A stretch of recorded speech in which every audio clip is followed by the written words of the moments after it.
just pretend to be a professional. I leave mics everywhere. All right, so up next is a very special introduction. I have the pleasure of introducing you to Mr. Wayne Ta Saikau, Batan Wayne, or Uncle. When he, my dear beloved uncle, asked me to MC this gala, I said, please, no, Uncle, don't do this to me. I'm a radio person. I live comfortably behind the mic. I think most of you have probably never seen my face. Maybe you've heard me. I said, can't you get a TV journalist, a local TV journalist to do this? He's like, you're my niece. You've got to do this. Very kindly, of course. So I thought about it and I said, well,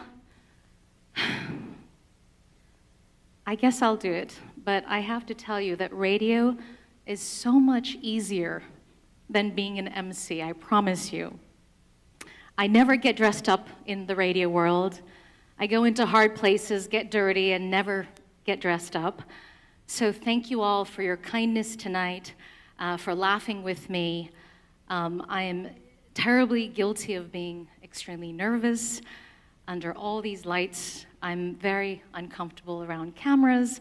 So for all of you who are watching online, Tatsi Nandao. Batan Wayne Ta Saikau is an engineer, he's an entrepreneur, an international community leader with a track record spanning more than 4 decades, from Laos to Thailand and to the US. He was crucial in resettling Lao Hmong refugees in the 1970s, and he was the first president of the Hmong American Planning and Development Center in Dallas, where I grew up. As the chairman and president of Hmong Committee of 100, he aims to foster civic engagement, political participation among the Hmong diaspora. I am going to take a minute here just to tell you that if you did not know, and I say this all the time to young people, you are all, and I'm speaking to young people at this moment, you are all indigenous Hmong people from what is now called China. You are still in and connected to the land that they now call China, the mountains in Laos, China, Vietnam, Thailand. That diaspora is real. And I am so proud to be an indigenous Hmong woman who has resettled, came here to this country, and become a naturalized American. And I hope if anyone would like to strip me of my citizenship, you all better show up for me. Okay, that's all I'm saying. If anyone dares to try to strip me of my citizenship, please know what your duty is. So without further ado, let me welcome Batan Wayne Ta Saikau.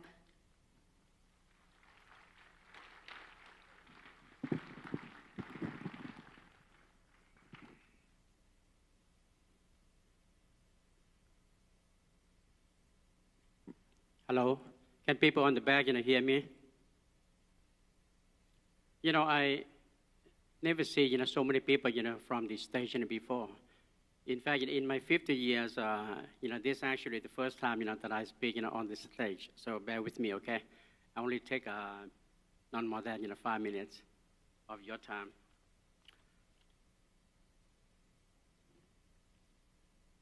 Good evening, honored guests, veterans, leaders of the AAPI community, ladies and gentlemen. My name is Wayne Saikau. I'm the chair of the Hmong Committee of 100. Tonight we gather here to celebrate something truly special and historic moment, the 50-year anniversary of our journey and progress in the United States. For 50 years, or half a century of perseverance, hope, and transformation, who could have imagined when our parents or grandparents first set foot, on this land, that we're going to be here celebrating not just survival, but also, we celebrate, success. And who could have imagined, when we first met as a small group, last year, with dreams, ideas, and determination, and today we would be here, united, inspired, and celebrating all that we have accomplished together. Let me just highlight a few. We hosted SBA business seminar to support new entrepreneurs. We met with the interim superintendent and board member of the St. Paul Public School to discuss urgent educational needs for our youth. We celebrate achievement of our Hmong elected officials in Minnesota and Wisconsin, and many of whom are here tonight. Can all the Hmong elected officials, can you stand up, so we can recognize you?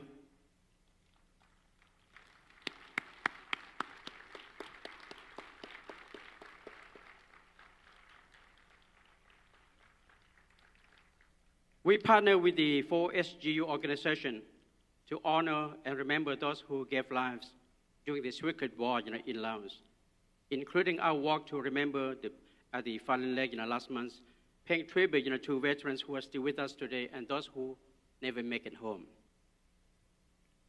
So all the SGU veterans, whether you are Lao or Hmong, please stand up so we can recognize you.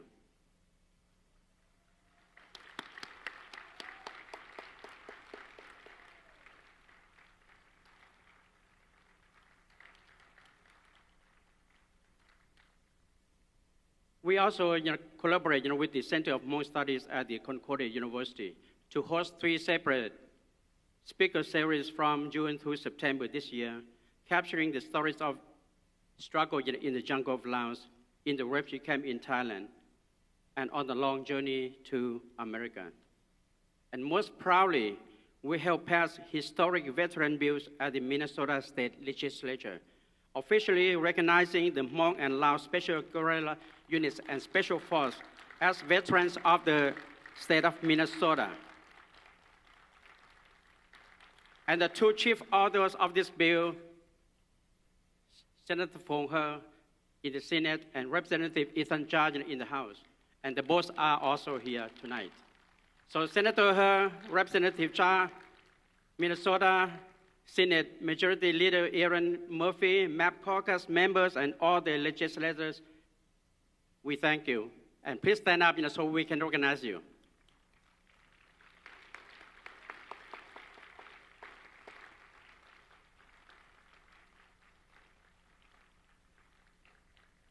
I also want to take this moment to express our deepest gratitude to His Majesty, the King of Thailand, and the Thai government for providing safe haven to our people, Hmong and Lao, giving them temporary refuge before they resettle in the third country, such as the United States. My uncle, the late General Vang Pao, was very close to His Majesty, the King of Thailand, Rama IX, as he worked alongside with the Thai government to prevent expansion of communism into the South Asia back in the 60s and 70s. I remember as a young man, to witness my uncle often visit the king whenever he came to Bangkok. And tonight, 2 cousins of mine are here, Mr. Si Suk and Mr. Cha Wang, son of the General Vang Pao. They're also here with us tonight. So can you both stand up so we can recognize you? These are not just accomplishments. They are milestones of unity, courage, and collaboration. They demonstrate what we can achieve when we come together with one heart, one purpose, and one shared vision for our community. As we close the year 2025, let us remember the journey is far from over. The road ahead will bring new challenges, but also new possibility. Let us continue to dream boldly, work together, lift one another up, and ensure the next generation will inherit a community that is even stronger and more united than before. Because our story, the Hmong story, is not just about where we came from, but it's about where we're going. So allow me to end my remark with a short story that has always been in my heart for the last 50 years. Many of you may have heard the name Jerry Daniel. He was a CIA operative, who worked closely with my uncle during the secret war in Laos. Jory loved our people. He devoted his life to help the people and even risked his own life to save Hmong families from persecution after the war ended in 1975.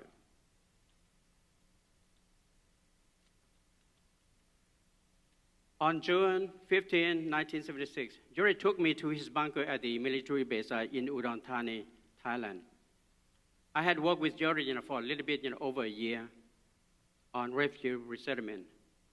That day, he gave me my last paycheck, and he said, "When it's time for you to go?" I said, "Go where?" He said, "To America." Then I asked him with a silly question, but I was serious. I said, "For how long and when I will be back?"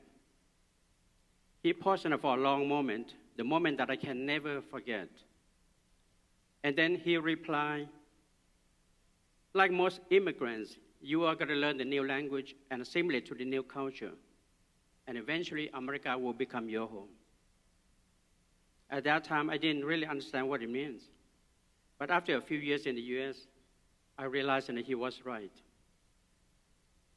President Ronald Reagan once said, "You can live in Germany, Turkey, and Japan, but you can never become German, Turk, or Japanese. But everyone who comes to live in America becomes American."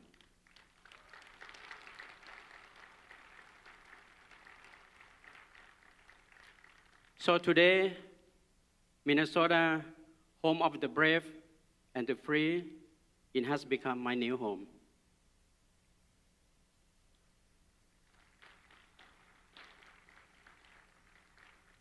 Thank you, Governor Tim Walz, Lieutenant Governor Peggy Flanagan, and the people of Minnesota for embracing us as your new neighbors and family. Thank you, former Governor Al Kui, for advocating for Hmong and South Asian refugees to Minnesota during the mid-70s. And thank you, former Mayor George Latimore, for welcoming us to St. Paul. Last but not least,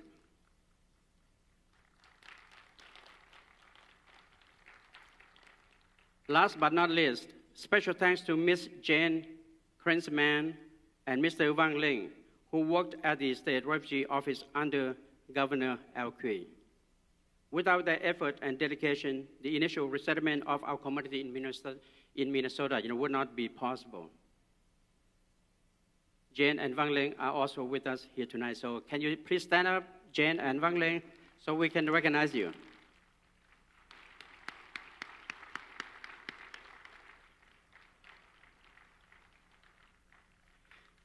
Thank you, everyone.